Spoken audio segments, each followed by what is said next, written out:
Maging abala ang ilang kalsada sa Maynila para sa pagdiriwang ng ika-127 anibersaryo ng Araw ng Kalayaan ng Pilipinas bukas.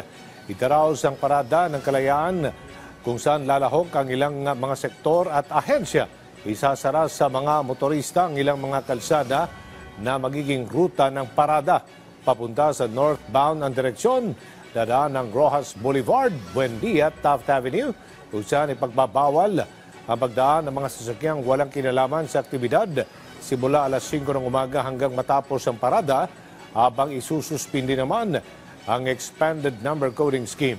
Agad na bubuksan ang mga kalsada pagkatapos ng aktibidad. Ang lahat ng motorista ay inabisuhang dumaan sa mga alternatibong ruta upang maiwasang mantala ang kanilang biyahe. Magpapatupad naman ng maigpit na security protocol ang mga law enforcement agencies at magde-deploy ng mga pulis, mga tauhan ng MMDA at iba pang mga force multipliers. Nakikipag-ugnay na rin ang ahensya sa lahat ng mga stakeholders at sa lokal na pamahalaan ng Maynila para sa paghanda sa naturang aktibidad. Ongoing yung aming paghahanda.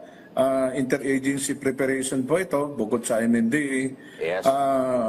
Tuloy-tuloy po yung aming koordinasyon para po ito ay maging maayos po yung paghahanda natin para ito ay kinabukasan na po ito, June 12. So panawagan lang po sa ating mga kababayan na umiwas po muna dito po sa Rizal Park area dahil po sa ating gagawing pagdaraos po ng 127th anniversary po ng ating kasarinlan.